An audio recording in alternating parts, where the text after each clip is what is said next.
This is a meeting of the CCU, and it's a work session for Guam Power Authority. For the record, those present are myself, Commissioner Chapo, Commissioner Sanchez, and Commissioner Guthers. And Commissioner Santos is absent. And John, let's go to you first. The first issue is very simple. It's the second issue we might spend a little time on. But go ahead. Thank you, Mr. Chairman. First of all, I'd like to introduce our new Assistant CFO for Guam Power Authority,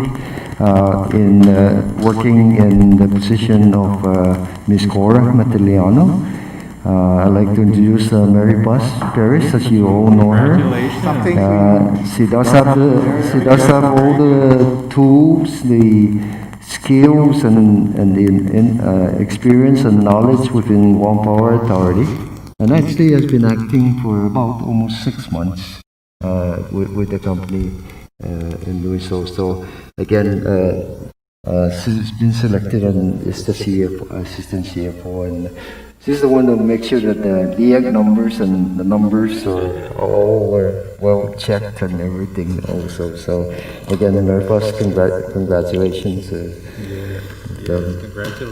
Very good. Congratulations. Welcome. And with that, Mr. Chairman, we wanted to make a change on the authorization of the bank transactions, the signatories, by adding Mary Paz into that signatory list. So this is the standard resolution.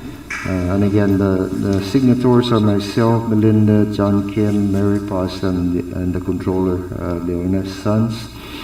Anything over $10,000 has to have 2 signatures as per the policy. No? Again, this is the resolution I will bring for your approval, for Tuesday. So, I don't think we have any questions. Next item. Next item, Mr. Chair, is the LEAG. As you know, we had to file by December 15, the LEAG for the period February 1st, 2021 through July 31st, 2021. Just a little history since the last LEAG. Of course, in February of last year, the filing was approved for beginning February 1st, 2020, at 13.447 cents per kilowatt hour. Dropping fuel oil prices occurred, and of course in February, in March of 2020, we petitioned, and the LEAG dropped to 11 cents a kilowatt hour. Then again for the June period, the rate was dropped again to 0.086 cents a kilowatt hour. That 0.086 cents was held in July by the PUC for the period August of 2020 all the way to January 31st. As I will show you tonight, and again, based on the current LEAG, of 8.68 cents a kilowatt hour, we're going to be ending up with about $14 million under recovery at the end on January 31st. During this period, the average price of fuel oil has risen from $39 a barrel to the projected $82 a barrel. No change in the rate, and 0.0868 is held. The under recovery, if all the projections are correct, will rise to about 30 million. But that will present some significant difficulty if there's no changes are made. So the question becomes, what would that change be? To at least put the GPA in a position where the under recovery is not increasing, but at least maintaining no more than the $16 million that it has held in the past. And that number we're going to show you But first, but again, by adding a little bit of the more information as to how we base that decision on, no? Okay.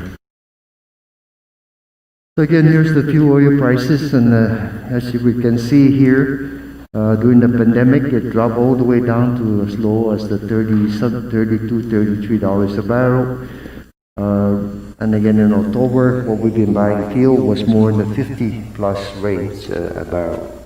That includes the premium, right, John? That's with the, That includes the premium, that's with okay. the premium. That's the landed cost. The forward projection from Morgan Stanley is looking, if we look here, this is November 2020, but let's look at February 2021. It's about 247 per metric ton. And if you look here by the July 2021, it's 251. The same with gas oil, diesel. You're looking at $43 a barrel, and July about 46. So basically, the projection is kind of almost a straight line cost in fuel. So it's not projected for a bull market or a bear market, no? In the period that we're looking at. And this is what's used to, set the LEAC, right? Here's an idea of fuel cost by fiscal year and the average barrel. And as you can see, we're here, 238 million. That's because the average cost that we purchased the fuel was about $75 a barrel. Fiscal year 2020, under 76, because the average was $52 a barrel. So again, everything is just really based on almost a direct with the cost per barrel of fuel. John, Yeah. if you can go back, stay there for a minute. Yeah. I was looking at this prior to coming to the meeting, and one of the things I think that would be helpful for the commission, and I never really talked to John Kim about this, is John, you show the actual costs by fiscal year. Can you show us the revenues produced by the LEAC for those fiscal years? Because like let's pick 2020. But isn't that it? No, that's the cost. Oh, I see. That's the LEAC. That's what we're spending. No, okay. No, but I want to know what the revenue was generated by the LEAC. It's on cost replacement less under or over recovery. That's your annual spend on oil, which is your So your spending was 176 million, and your revenue for 2020 was 176 million? No, maybe 162 because you're 14 million. Okay, that's my point. This is the, so what happened is we didn't add the under recovery here. Yeah. I guess that time is about, perfect, so this is perfect on the financial. Yeah. So it's 176, so right now the way it works is, cost, revenue, under recovery, cost is based up to the revenue. Yeah, no. I get that. So I didn't add the under recovery. The difference in your balance sheet is your recovery. But that's your LEAC revenue. Well, that's your LEAC revenue. That's not your LEAC revenue. Your LEAC revenue is down by 5 million because there's an under recovery. You paid the bill. No, but that's your LEAC revenue net of over or under recovery, right? That's what you've expected, right? Yes. This cost is net of. But when you ask what did the LEAC generate in revenue? Yes. So if you want to include the LEAC revenue, about $58 million. The cost. Okay. So that's what. That's what I'm. That's what he's asking John, for. just We can a add- minute. I don't mean to. We can add here another, which shows the under recovery for at the end of the fiscal year. Let's look at 2020, John. Just stick on 2020. Where's the, yeah, okay, FY 2020, the end. yeah. So the under recovery in 2020, yeah, you're looking at, right now it's 4 or 5 million, right? Yeah. Yeah. Which is the under recovery as of 9/3?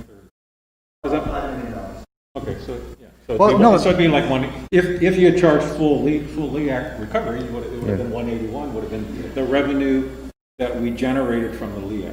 But because of the under recovery, we didn't generate enough revenue to pay for all of our fuel costs. Now our revenue is that number. Our fuel cost is higher because we've we undercharged the ratepayer which means the revenue from the LEAC is undercharged. Go ahead, John another- yeah. Kim, John Kim, what I read up there is actual fuel costs by fiscal year. That's your cost for the That's fuel. the process, what we do is, in the financial statement, Yeah? that's how it's recorded as actual cost. That's not the accumulation of the checks that you paid for the Yes. fiscal year. It is or it isn't? It's not. It is not. So, the financial statement point of view, how it works is that anything that's burned, Yeah. costed, the cost, like when you limit the cost up to the revenue estimate. So any difference with the balance sheet? It's on the balance sheet. Yeah, and that's what I'm trying to say. And, you know, it would help us, it would help me, Yeah. just me, because I'm So not. we'll have another. we'll add another Just here. to know, Yeah. it will help me just to know what the actual, with the under recovery was. I'll update that. No, just for 2020, that's all I'm asking. So it's about $5 million under recovery. So in other words, you purchase fuel and the total purchases equaled 181? But we only charge But- 176. Yeah, no, that's what I'm trying to say. So, That works. yeah. You got it. But when you get to the next slide, what's So- the under recovery is taken off. Yeah. Because, I'm looking forward to that explanation. I'll wait Yeah. till John gets there. So here's a little the history of how we've handled this type of situation. No? In 2016, we came down to 8.6 cents a kilowatt hour. That was that low when oil prices really dropped. No, so we tried to keep up. You know, we're still a little bit at a time with the LEAC to try and, as the fuel prices rose from here, fuel price of about $40 a barrel until it came to here, which is about $60 a barrel. And then the projections then were still looking like it's going up and up and up. So, you know, we wanted to try and mitigate or try and alleviate the cost to the customer. So that's when we all held the price at 15.4 cents a kilowatt hour LEAC. Meanwhile, the oil prices continued from the 60 all the way up to $79 while we held the LEAC here. And then on the other side of the curve, we were fortunate, it started to come down. So during this period, we recovered the $16 million. And actually, because of the pandemic, it's really gone down. We brought it all the way, again, down to about 8.68. So we're here and here, about the same place. So now again, we're on that journey again. Now, oil prices next have begun to rise, no? And again, this just gives you the LEAC. The base rate has not changed through all this period. This is all LEAC, the curve of the LEAC, and the curve of the total cost for the customer. So next. Again, this is the number of all the adjustments, and you can see, as I mentioned earlier, in February we went from 13.4, we dropped it in April to 11, we dropped it in June to 8.68, and from August, and held at 8.68 since June of last year. No? Go ahead.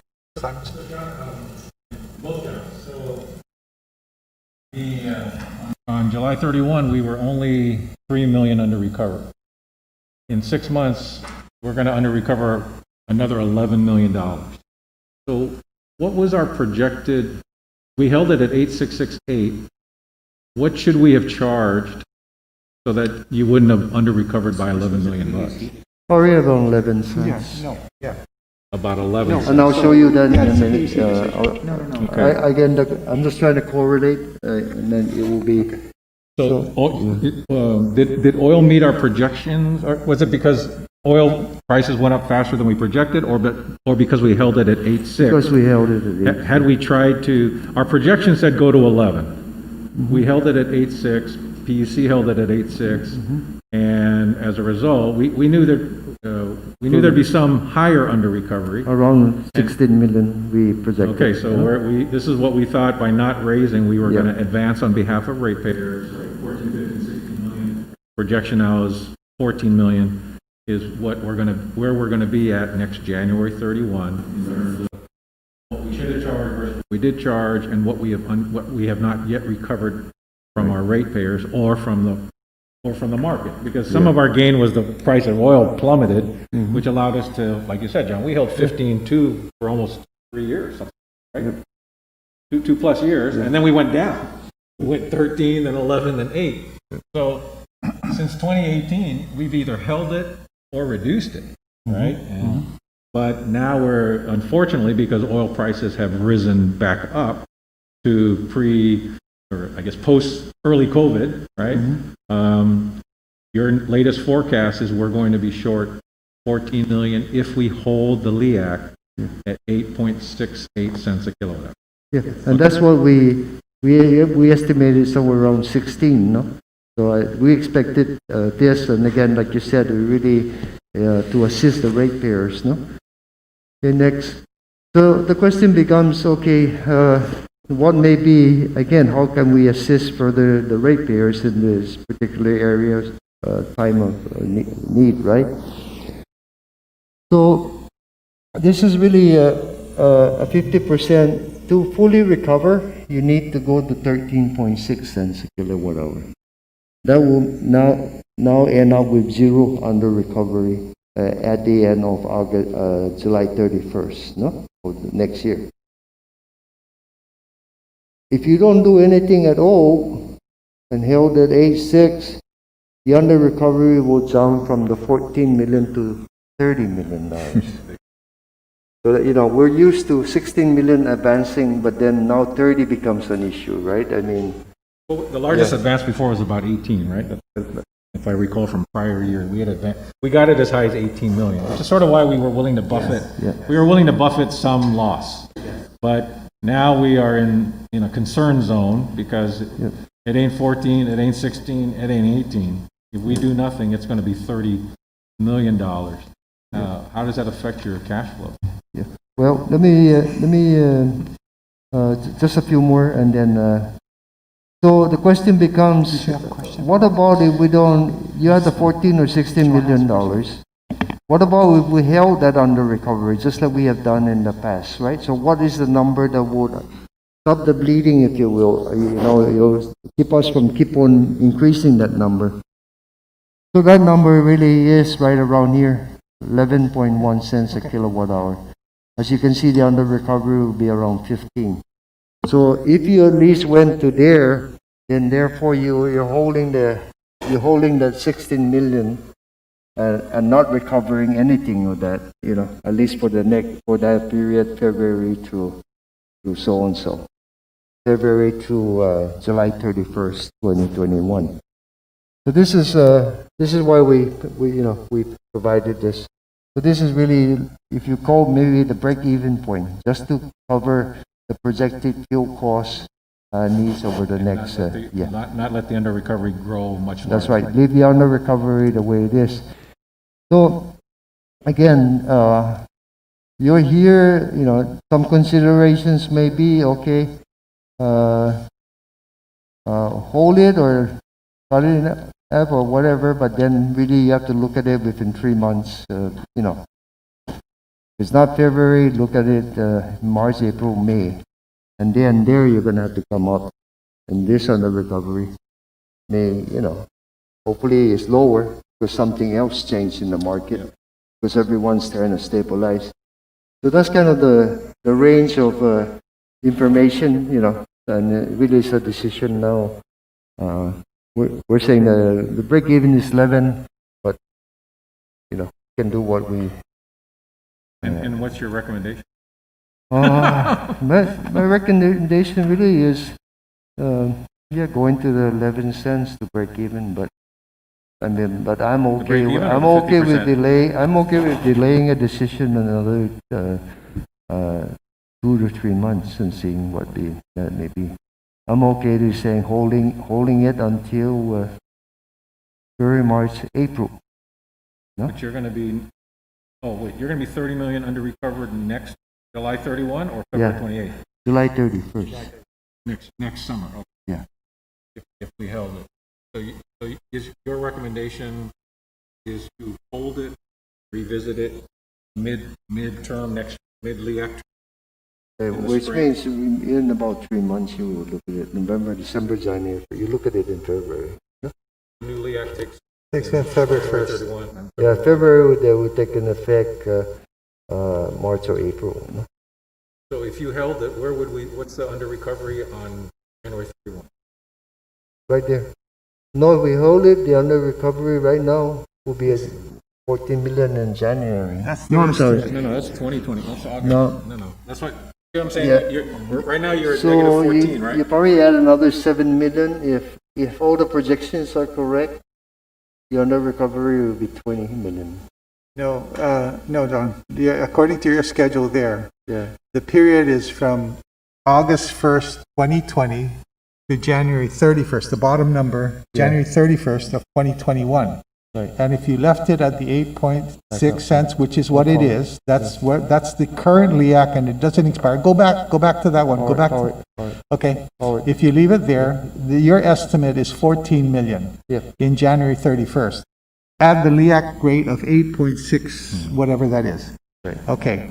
And right now you're saying right now where you are is about 4 million, 5 million. Yeah. right, John? Yeah. Under recovery right now is around 4 million, you said? But as of October 1st, Okay, wait, I need to So go back ending and look at, September is around 4, I need to look. 475. Yeah. I mean, based on your projection, I mean, July 31, August, September, October, 3 more months. 14 is 3 of the 6 months. So that 3 million is going to go up by 7 million? No, by Okay, more, look by at it. 11 I'm million. sorry, it's going to go up by 5 million? For the next 11 million.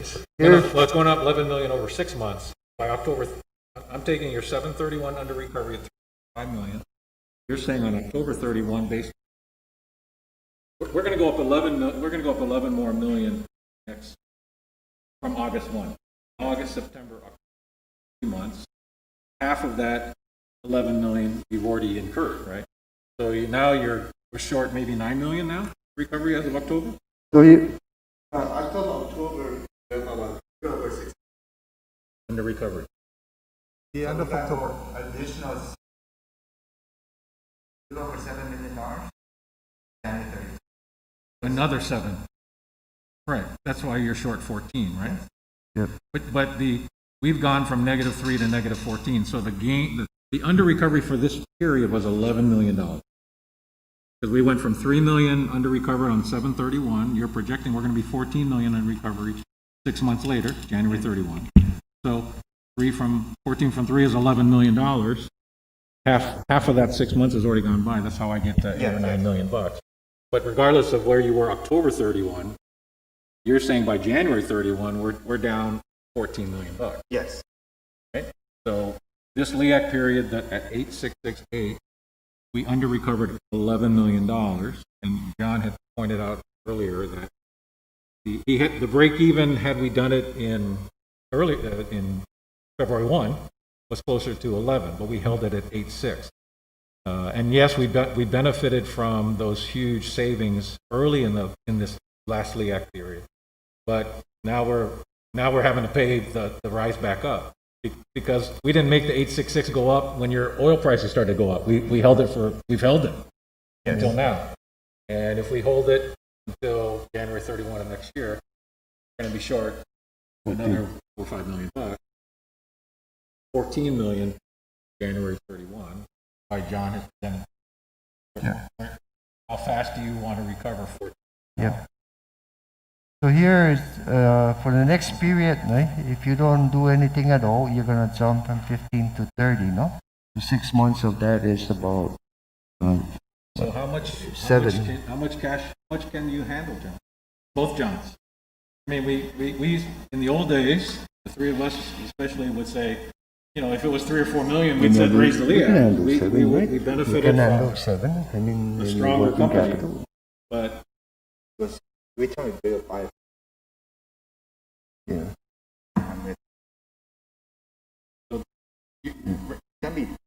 You can do it, but it's going to be Commissioner Santalco. Oh, we have cash in the... Commissioner We have Santalco. other cash. you have to use our. Just wait for them to. No. So John, That's when we take our debt service. John, what would it have been if the PUC stuck to our recommendation? Right, we're talking about a delta of 30 cents, right? I think our recommendation, was to go to about, I think it was. No, no. 860, sure. John, It was John, definitely John higher. Kim, for clarification, remember our recommendation No. Our To the recommendation PUC. to the PUC was higher. The for PUC adopted it. back It was in lower. June I'm just asking was what to lower would it have to been if we kept it at- 8.9 Yes, and 8.9 for 8 months. yes, That was our resolution we adopted. Let's make sure we're clear on that. yes. Okay, so for clarity, we adopted a resolution that lowered the LEAC to 8.9. That was our recommendation, 8.9 starting June 1st, and it would go for 8 months.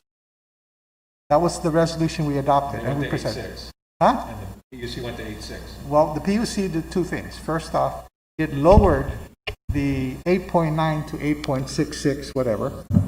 And then the second thing they did is they said, we're only going to take your 8.6 instead of doing 8 months. We're only going to allow that for 2 months, and we'll revisit it in August of the following, in August. Revisited and all. Yes, they did. What'd they do? What they did is they kept it. They kept it. 8.6. So, end of the day, they didn't, they kept it at 8.668. A little bit lower than what we recommended, but either at 8.9 or 8.6, we would have been under-recovered 10, Some 12, amount of money. 10, 12, 14 million bucks. Not a lot of difference between I think that was the whole consensus kind of there is that we know that we can absorb that, not absorb, but we can handle Tolerate. that in our cash flow. No? Okay. And that's why we said. Now, So again, I'm sorry. Go ahead. no, I just want to also add to this discussion, because I went to that meeting prior to the August implementation.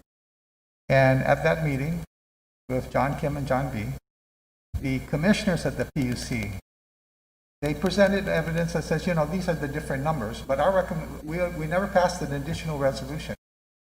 So they said, but we're giving you information. And the commissioners in the PUC chose to keep it at the 8.66 because of the economic. And the fact there's really not much difference between 8.9 and 8. Okay, no. The I mean, it's only numbers. 0.3 of a. Okay, no. They presented numbers. What was the number you presented, John Kim, starting August 1st? You presented a different number. I think it was close to 10 cents. Yes, it was over 10 cents. Now, I just want to make I sure. agree that, my point No, was no, no, Chairman, I just want to make sure the record is accurate. Because the public's watching us out there, and I want to make sure we are accurate with the record. Okay? The GPA staff gave the PUC additional information. And the additional information, I was 10 point some cents, John. Yeah, 10.953. 10.95, almost 11 cents. That was the information they gave, and you gave them that, John, and you said if you moved it to the 10.95, your under recovery at the end of January would be, you remember? Full recovery at 10.9. There'd be 0. And so the PUC took all of that information, and their decision was different. Their decision was, we're going to hold it at the 8.66 till January. Yeah, I just want to make sure that the public understands. We give information, but the decision is the PUC's. right, but I guess my point, Mr. Chairman, is even at our 8.9 was our recommendation. Yes. We would have under-recovered. We would have, Right, but we gave them information. Right, so whether, I mean, just to be fair to the PUC, it wasn't like our number and their number ended up being that different. Both the PUC and the CCU, first the CCU, our collective decision was to try to help that ratepayer, Yeah. which we did. So we stayed at 8.9. And we recommended it for 8 months. And but now that we know what we know, holding that for 8 months, whether it's 8.9 or 8, my point is this, whether it's 8.9 or 8.6, actually adopt, difference is so small. We would still be having this same conversation now of a significant under-recovery at 8.6 or at 8.9. We'd still have a significant under-recovery, and the question is, how quickly, if at all, do you want to recover that? The team is telling us if you do nothing, we're going to be short 30 million a year from now. And so I'd like to pick our poison, and the PUC will have to pick their poison. Yeah. And that's why I asked both Johns, what's your tolerance? How much under recovery can you tolerate? When does it become difficult for you to cut a check for a tanker of oil? If it's 30 million, it will be very difficult. Okay, You need that. I have a question. 53 times. Okay, Our projection is $53 a barrel, right? Yeah. Times 250,000 barrels. I have a, That's like 13 million bucks. Yes. 2050,000. Figure that out. So if you're out 30 million, that's 2 months of oil. $33. $13 million. Yeah. So if you're out 30 million bucks, you're out 2 months of oil. how much is your current payment for a shipment of oil? About 13 to 15 million. 13 for 1 month. Just one month. Okay, so you'll be out 2 months. Okay, now I have a question. Can you go back to the slide on page 7 of our board books? Page 7. Okay, the one before the actual fuel cost. That'll be the LEAC, Morgan the Stanley. update, Morgan Stanley. Yeah. Now, you know, John, the thing about this is nobody has a perfect crystal ball. First. No, we don't. Okay, so we really don't know. What I see here is a progression. When you look at your 5-day average on the very bottom line number, move from 41, 42, 42, 75, 43.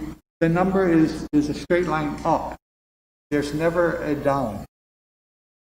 You know, so this is a conservative projection because we've known that the price of oil has gone up, it's gone down. I think just a couple of weeks ago, Brent was down at 39 cents. Yes. Okay, then it went back up. So it depends. All I'm trying to say is your projections are based on a very conservative trend line of your oil is going up, straight up. There's no up or down. But we realize that in this period, there will be up and down. Part of the challenge is when do you buy the oil? Because if you buy the oil when it's down at 39, at Brent's 39, that's very close to, I asked you once, the 8.6. If Brent is at 35, does the 8.6 cover the 35? Yes. And you said yes. Yes. Okay, so that's my point.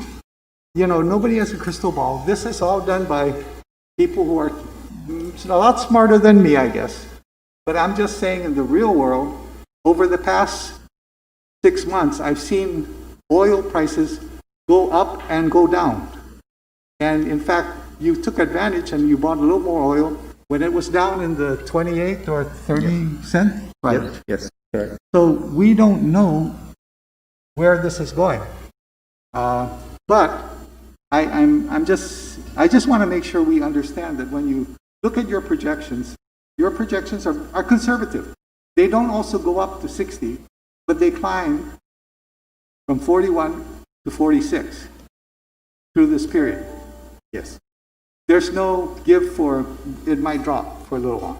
Yeah. Yes. Okay. No, it's okay. This is a projection. Yeah, it's you know, like I said, yes, yeah. Nobody has a perfect crystal ball. Yeah. It's projection based on the Morgan Stanley. It's That's based on correct. Morgan Stanley. I get that. So there's a lot of moving things here, Yes. and I guess my point is when you say you're projecting 30 million in July 31st of 2021, that's the next period, right? Yes. Could be less than that. Could be more than that. Yes. It's Okay. it's true. Okay. So if the oil price is higher than the ones in Morgan Stanley, we'll have higher. You have a higher Yes, under recovery. If it's, And if it drops, we have lower under recovery. But So- I guess, Mr. Chair, I appreciate everything you're saying. I think when I look at the slide, though, I mean, we're paying 52, 57 a barrel now, right? And in March, when the market hit the bottom, what were we paying a barrel? $30? 32, 30. Yeah, 32. And that includes the $10 barrel per charge for shipping and insurance. Like the, And was that the lowest, John? Because I thought it went down in May. I thought the lowest was in May. In May, right? The lowest was in May. I remember this chart. But So- between May and now, it's gone up $20 a barrel, almost 60, almost 2/3. So, I Yeah. mean, that's how volatile. Yeah, no. And to me, that I drop was- understand. I know. My point only is this, Mr. Sanchez. is that, everybody's trying to project. This is a very conservative projection, so that's why I like what GPA does for us. They always give us the full recovery, 50% recovery, and staying where you are. This is on slide 12, page 12. This one. So the rate scenarios. I like the way they do this because if you're trying to pick a middle of the road, then you're looking at the 50%, not the full recovery. You understand? Right, but but the LEAC has to go up. Well, yeah, well, I mean, that's always your juggle, right? Yeah. You can juggle, hold the LEAC low and hope for the market to give you lower prices and you don't increase your under recovery.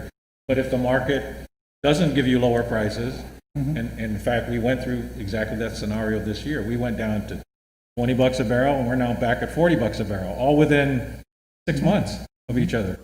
So, but if you look at the history, the Congress, that's on page, I'm looking at the one John just did, I don't know why I don't got my page page. 7? Is that the one where the historic price per barrel? That slide. That's 8, page 8. That's what's the Page one, 8. The one that had $52 a barrel. The fuel cost by fiscal year. That one. No. Well, the price per barrel is on the Look at side. the price per barrel. First slide. That one. Okay, so see, in March of this year, it was down at $33 a barrel. That dot after March 20th, the lowest one. What was that? Yeah. $30 a barrel? Yeah, it was in May. It was about $30.48. And we are now in, We're buying at the last purchase that was just coming in. It's about $52.14. so in just 5 months, it's gone up $20 a barrel, Yes. right? And let's face it, that was an anomaly. Look, Yes, there's been two anomalies since in the last 8 years. One in 2015, and one in 2020. Other than that, we've been seeing $40, $50, $60 a barrel fuel prices. In fact, we even peaked at 80, right? One point. The history has said, we were very grateful to get that, to see the collapse in oil because without changing the LEAC, we recovered. Our problem now is if oil doesn't do that again, you think we're going to be short $30 million at the current LEAC. That's why you are recommending to raise the LEAC, and the question is whether to raise it for 100% recovery or 50% recovery. As the chairman's pointed out, you've given us some options. Yeah. And Which you always do, which is, we appreciate. right. But in both options, the LEAC is going up, right? Because you're saying you can't handle $30 million under recovery. Yeah, and again, the break-even point, the break-even that doesn't increase the under recovery is about what you see there, the 11 cents a kilowatt hour. 13.6 is full recovery. That is based now on the projected prices, no? Which is like the chairman says can go up and down, right? But But that at 13.6 least will- is full recovery. Yeah. No, Not full 11. recovery is 13.6, but 11 will keep you at least, in the, what you call, in the ball game. Well, no worse than you're going to be January 31. No worse than you are, so that, which is what we've done in the past to be able to advance, utilize. And then if you go to the next slide, you're going to show us at 50%, so you don't get worse. Yeah. It still is going to require, if we adopt your recommendation, Yep. I'm sorry, But then, yeah, it's going to require a rate increase on the total bill of 13.7%. yeah. On the it's gonna- LEAC, 28%, right? Here, 50%, yeah. Right. 13.7 on the total bill, about 24.85 a month Right. for the average And residential. that only gets us halfway recovered. Yeah, that just keeps us. That keeps from- us even. Yes, keep us in. So in context for us as decision makers, I mean, the largest LEAC we've ever carried was about 18 million. I'm with the chairman that we had hoped, I think the PUC had hoped, that March, April period would last longer. It didn't last very long. We're kind of back to the typical market we're used to, right? Which is why the LEAC, had traded so low for so long. It was fix, and then drop. Now it's got to go back up because at the end of the day, the price of oil has gone back to sort of its historic average, and even the projections for next year, they're all in that $50 a barrel range when you add the $10 a barrel premium, right? Right, so, I mean, so that's really our policy call, is management is saying, if you do nothing, we're in trouble, because he's going to be short $30 million in under recovery, and he's got to, in February, he's got to write a check for that next shipment of oil, and he's got $30 million less dollars to work with in his checkbook, right? So if you go, This would be February 1. 1st. February 1. This is, yeah, so this if is you go- this is our decision, and then it becomes a PUC decision. What are we going to send over? So if you go to 11, at least, like I said, it gives you a fighting chance, right? So if the prices go up a little bit or come down, you know, it's still, what do you call it, maintainable or tolerable, or, you know. But if it does continue to price, we're going to have to come in and file anyway, because it can't, you know, right at this point. I mean, John and I have to talk more about where, if we did go to 30, how will we fund this? No, but I don't have that answer tonight, no? So,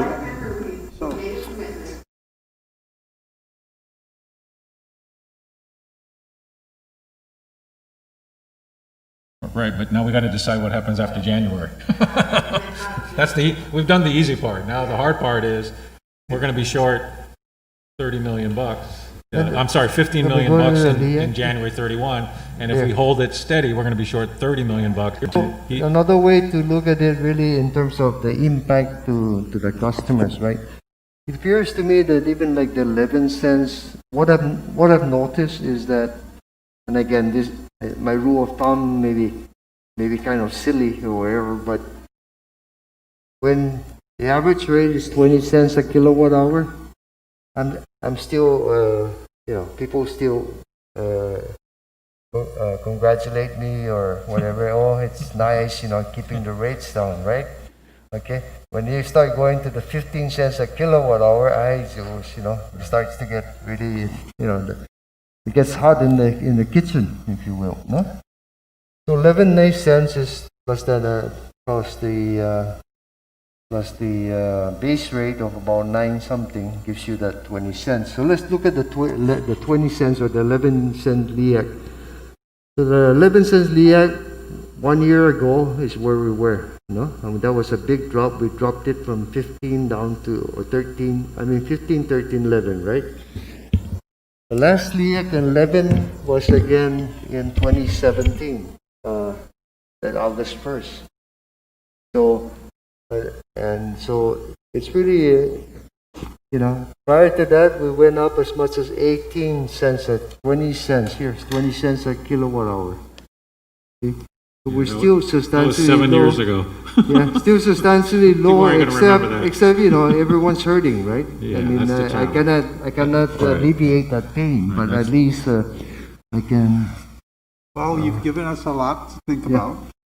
And as usual, I thank you because you do a good job of giving us all the information and options. Commissioner Sanchez, yes. Yeah, so John, you were starting to say, and can you, by Tuesday, give us an assessment from both of you? That if you didn't change it at all, because one thing we know, it ain't getting any better for our ratepayers anytime soon. Yeah. It's really uncertain. If it had to go as, God forbid, but let's say if you're short 30 million, what would you give up next fiscal? What would you have to give up next fiscal year to not raise the LIAC? And in fairness to you, don't answer that now. By next Tuesday, we'd like to see analysis. Give me If we were not to raise the LIAC and you're 30 million under recovered next August, what would you have to sacrifice so that you're not put in a position where you can't buy oil? Okay. Because that's the worst thing. I mean, did you see what happened in Saipan? They're taking 30 million out of some grant they got so that the hospital can pay its power bill. Right? But that don't happen on Guam. You know, the government ain't going to bail out ratepayers, right? So, to help us make the decision, because I appreciate what you said. I was looking at the same thing. Even at 11.1 cents a kilowatt hour, That's lower than it was in 2018 at 15 cents when we held it all those years. It was lower than 2020. It's really, it was basically what we charged in May of 2020. We would be charging in February 1 of 21, right? We would not, but the problem is the timing. The timing is so bad for our ratepayer. So if GPA had to sacrifice 30 million next fiscal year to hold the LEAC as it is, how does it impact you? What do you have to cut? CIPs, payroll, other expenditures? You know, right now you try to fund 15, 16 million out of cash flow for internal CIP. So we're not always running to the bank to borrow the money. But you're going to be short 30 million bucks. So I know in all the years the chairman and I have worked with you guys, and even when we were on the PUC days, one thing you manipulate is, okay, I'm going to do less CIPs. Can you go a year without internally financed CIPs? There's 15 million bucks. In fact, what did you budget for internal CIPs in 21? 15 million? 16 million? 20 some. So what would happen? So I'm not going to tell you how to run the company, but there's an example. If you didn't do any internal CIPs, there's your 20 million bucks. You can breathe. And you cancel internal CIPs for a year to help our ratepayers. But, you know, we're not the ones that tell you, I mean, we don't know what happens if you cancel 20 million of internal CIPs. Are there some projects you cannot cancel? Are there some projects you can delay for a year that don't compromise the health of the ability to deliver the power, right? So we'll come So back can you Tuesday. think about that for Tuesday and give For us Tuesday, yeah. give us some I think options? that's fair. I mean, we're all stuck between a rock and a hard place. Oil's gone back up, right? It helped us when it went down. It doesn't help us when it goes back up. But we can't put the ratepayers' power company in a position where it can't provide power to the ratepayers. But our ratepayers are really having a difficult time. That's a challenge. So that's the challenge That's we the have to rock and wrestle. the hard place. Yeah, that's what we have to wrestle with. Okay. We'll come back Tuesday. Tuesday, yeah. Thank you. Okay, thank you very much. GM wait. report? Any other questions, Commissioner? No? Okay. I do have a RPA video. Do you want to see that today, or What? robotic process automation video? Yes, this was based on Yeah. Do conversation. we want to do the general manager report first or no? It doesn't matter, whichever. I think we'd like to do the robotics and also hear our general manager's report and just the highlights. But we can go to the I robotics can do the first. GM report next week, Tuesday. I mean, Okay. Is there, there's nothing, I mean, I'm very quick. Just, again, as far, we're okay in generation. Kilowatt hour, we're about 2% net. So again, it's, it's in line with what we've been projecting. Big demand also. Net metering here, about, 6 this month. So again, that trend continues next. Oil prices again went up and then came down a little bit. So this is what is where we're at now. But again, that's what the chairman was saying. It keeps up and down, but it's trending up. DSM, we have work to do. We're gonna give you where we are. There's a lot of more coming in. There's been a backlog due to the processing, but we're going to catch up with everything, and then we're going to give you that update, because now we're getting about, I think we're going to generate about we generated 1.6 million based on the LEAC, that the PUC approved. Right. Dockets, everything approved. The combustion turbine TMC is up on the agenda next week. Public hearing, I've sent you a copy of the bill. I wasn't in support of that. Again, because it was telling the PUC how to, it was ordering net metering, making changes, and we're trying to make a decision together with the PUC came PUC. out against it. Yep. So. Again, JIGU, PMC, I'm hoping we can make a decision by Tuesday, but again, we're looking at these numbers. We're preparing to run a Greco if we have to. But because this, instead of, we don't have a PMC on time. But again, so that we're in preparation for that. Because the Greco becomes ours on January 9th. Energy storage, they have begun the commissioning. We have the people here. And so it looks like they're trying to get at least Talafofo done for this month and the early December. And Probably again is gonna have to wait to the following year because the people are not gonna be available again. John, I have a quick question on that. How long after commissioning will you have some performance data on intermittency and what it's been able to alleviate? Actually, you see it right away. Once it's commissioned, even before commissioning, they're gonna put on, because they're gonna turn it on in the daytime. So you're gonna see, at least in the daytime, an improvement.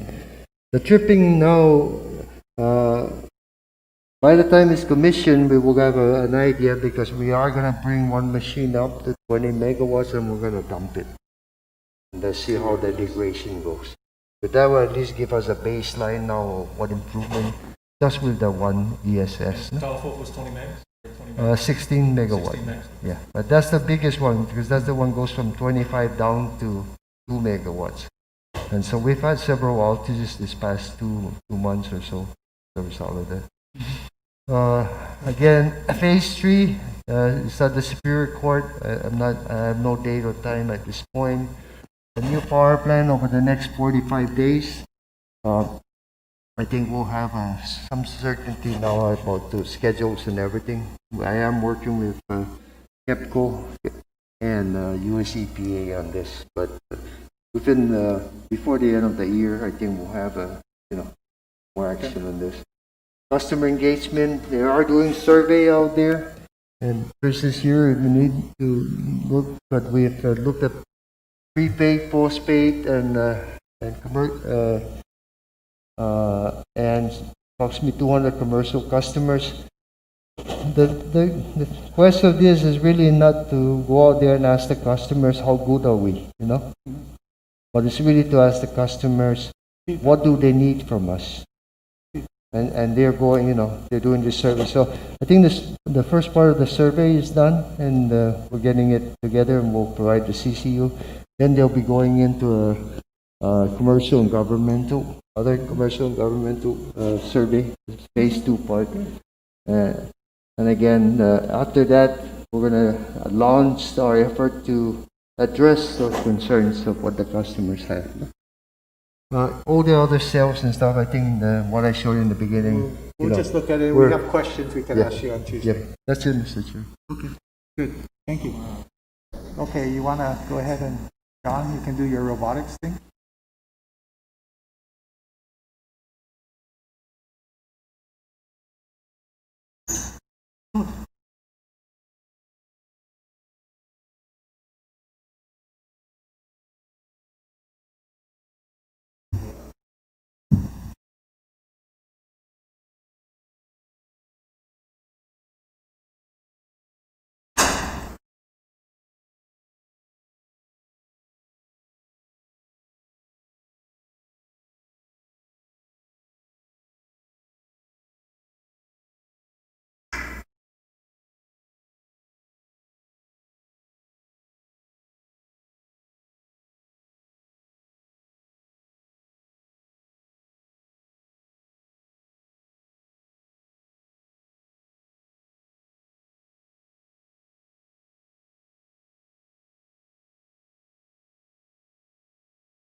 Real time?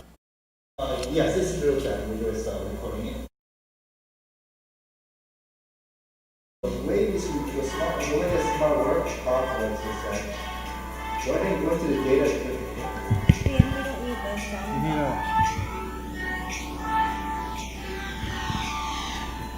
speak into the microphone. You got to talk into the microphone. Okay. So the reason why we have a smart card logging into the system.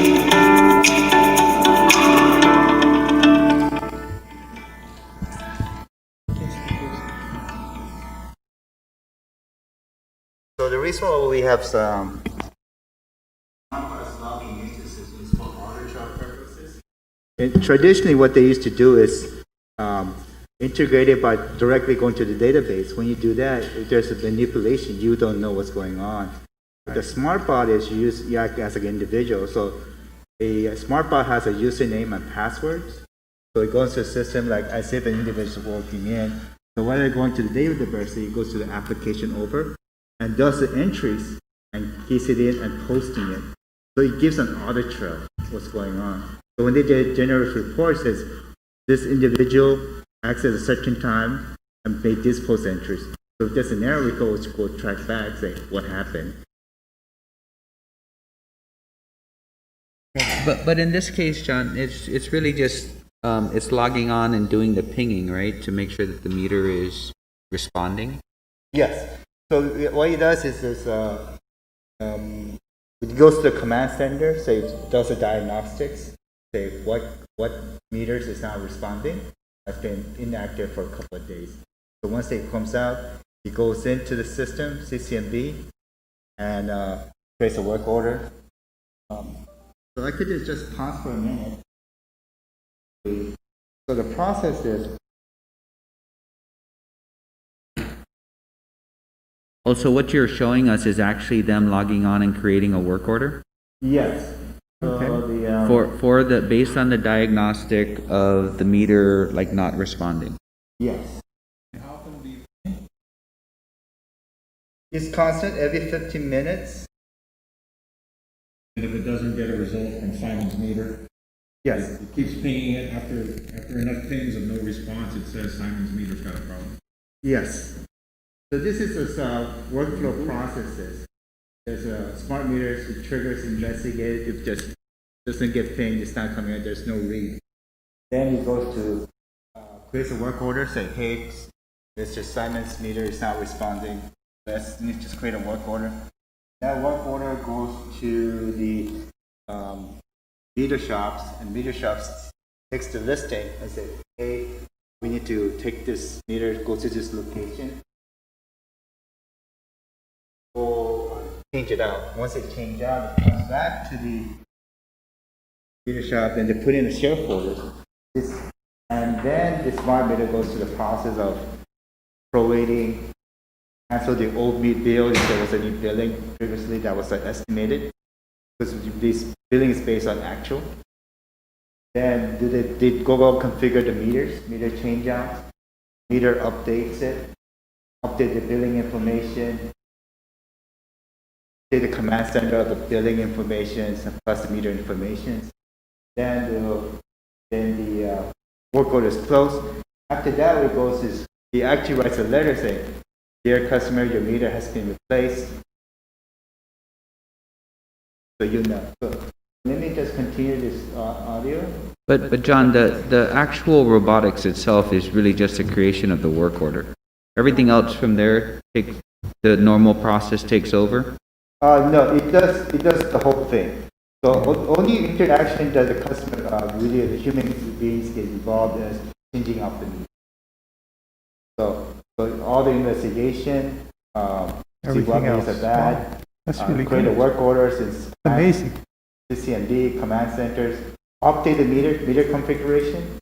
It goes to command center, does all the configuration. Correct me if I'm wrong. Had smart meters first. Adding this robotics allowed us to take advantage Better of the fact utilized. that you have, not only do you have a smart meter, but really sort of the basic mechanics of, is that cash register still working? Yes, it's active, yes. And you're saying adding the robotics allowed us to ping 40, 50,000 meters every 15 minutes. every 15 minutes versus a human being, watch it, right? Yes. And so that, I think the chairman alluded to that the other day. Had the smart meters, when now we put the robotics talking to a smart meter, and one of the nice things we are able to do now that we weren't able to do before, we can look at every meter, we look at every meter through Yes. our robot, our Yes. artificial intelligence. Every 15 minutes, we can determine when meter 147 and 10,965 is failing to talk to the system. Yes. And then that's what sends the meter folk, creates a work order for the meter folks. So now we've married two technologies to provide us real-time, much faster information so we can fix a meter more quickly and make sure that we're getting accurate. Yes. So I think that's the big change. We had smart meters for 7 years. Yeah. But we couldn't do We're, this. we're until fully we added using them now. robotics. Yeah, but could you go back to the flow chart? Oh, I mean the process or? No, the flow chart. The process yeah, flow the chart, flow chart, yeah. yes, yes. Yeah, you know, that's really a key piece. You know, one of the things I got out of this is this really addresses the back billing. Yes. With this, you don't have eliminates back it eliminates back billing, something that our ratepayers have always been saying, you know, I wait and then 2 months later I get a bill and now I got a big bill, and this gets them their real consumption as fast as possible. So John, based on the robotics here, right, I can understand the first 4 steps in the flow chart, but you're saying that it does everything past scheduling for a replacement? No, right? That goes to the meter exchange operation, they schedule Yes. the meter Yeah. change out. So just clarify, what part of the robotics does it get you to? Just the work order creation? No, it goes to the command center, we figure out what meters are bad, does the work order creations. So the work order goes to the meter shops. Right. And the meter shops takes those work orders, they go change, let's say Commissioner Santos or Sanchez's meter and replace it.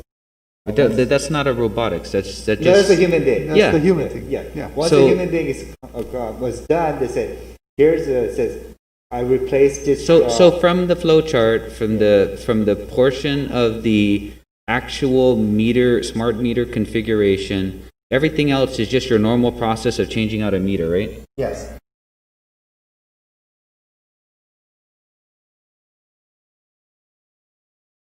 Okay. After, It's on. so after the meter shop changes out the meters, the meter shop enters in the necessary information, the new meter information. So now the system is able to now read that new meter. The RPA is then re-triggered to go in and close out, do all the calculations, close it out. So everything that John was saying, down to the letter and Generation of rebilling letter. and generating the bill, all of that is there. The human part of it, through customer service, finance, they're still there to check any flags that may come up and do the audits. But this has resulted in, just like the chairman said, not only nearly eliminating a back billing issue, but if our customers in the old process would get maybe 6 bills to show what the process is, this gives the customer essentially 1 bill. We're able to identify a faulty meter, change it out, rebill, true up and then rebill almost within 30 days. New cycle. Yeah. No, this is good for our ratepayer because, you know, the thing about our ratepayers, of course, is they're on a budget. So they're really tight. And if every time they pay their bill and then all of a sudden they have to pay a back billing or accumulation from the back billing, that's when they come running in and say, can you give me a payment plan? Yeah. This eliminates all of that, and it's a really beautiful thing for our ratepayer. Yes. And you know what the legislature was asking us to try and do manually, this does a lot better. Yes. And you know, it really shows that, you know, this is the way to go. This is automation, automated intelligence, whatever that is, artificial intelligence rather. And you know, that's the beautiful thing about where we're going with our utility. So, Yeah. Entry and everything. Right.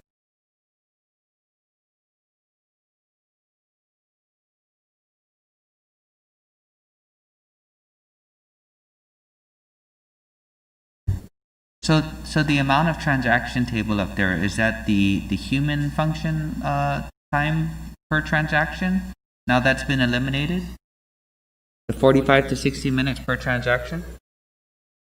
So that's his customer service rep doing all of this, or whoever the Yes. admin Yes. person is, and is now reduced to what? Almost 5 minutes. Wow. So the whole process for CSR to do it takes 45, 60 minutes. Just to create work order, configure the meters, all that. Then with the smart meter, I mean for the smart box, Robotics. 5 minutes. That's perfect. Yeah, per incidence, per It's like you're meter. saying you get 500 failures a month. Yes. A human used to spend 45 minutes times 500 failures to do all that. 500 times This thing does it in 40 5 minutes Yes. saving. versus 45 minutes. Yes. Yeah, and less, Times five. and less, and less mistakes. Yes. And one of the biggest problem we had before, that really caused headache is when they configured the meter wrong, your billing becomes wrong. Yeah. And you can't really catch it. No, this is beautiful. Yeah, I It gotta tell doesn't you. match in, it throws it out for the investigation. How much did it cost us? This whole process with the program, everything, $100,000. Oh, that's peanuts. Yet you're saving 500 man hours a month. I'm sorry, per day hours. And a lot and of taking- and headaches. And then if there's an error, dealing with an unhappy customer, fixing the error, There's, I don't know Improve what the service value for our is, ratepayers. That's the bottom line. $100,000. That to me is the bottom line. $100,000 nothing to improve our service to our ratepayers. You know, the only, Put this in the robotics. the only, CIPs next year. yeah, the only problem, see, is really, too bad the water meters don't work like this. I mean, John Kim said it the last time, you know, something has to flow. Yes. The beautiful thing about this is our old. Electrons flow here. Yeah, our old. Water flows over. Yes, our old electric meters, that little thing had to spin right, and any little thing that threw it off. Eventually, So this is beautiful, yeah. thank God. Eventually, that will be there, Mr. Chair. Well, someday, I'm, Figure you know, the, John, AA, great. Yeah, no, I'm just saying, you know, but this, Commissioner Sanchez is always saying we don't do enough to tell our story. This is what we're doing. We don't need the legislature to say, hey, can you fix this? We're fixing it. We already know what our things are, we're fixing it. We fixed it. And, you know, we've improved service. To me, I think all commissioners are interested in improving service to the ratepayer at the lowest possible cost. That's our mantra. You know? How long have we had this system? We had it almost 2 years. Yeah, March of last year. The robotics part? Or Okay, last year, March. So, I mean, we've been implementing it. We've been doing a lot of studies since last year, March. I think we've been full live around May. great. 4 or 5 months. Yeah. And it's working. Oh, May of last year. Here last It's a year. year. Yes. Great. But we were always tweaking, make it better. Of course. So Congratulations. now GP. it's proven, and we're here, and it's got a huge future. In addition to that, now we're implementing workforce management. They're working on that.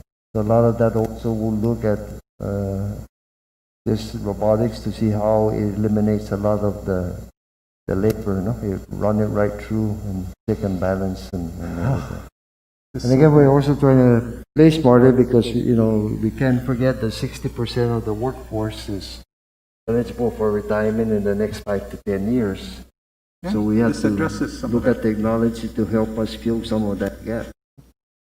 Okay. Beautiful. Thank you very much for presenting to us. Any further questions or comments? Thank you.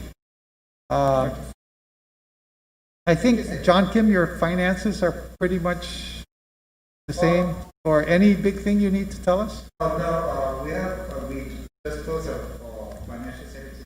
Okay. We'll have something by Tuesday. Okay, give us an update on Tuesday.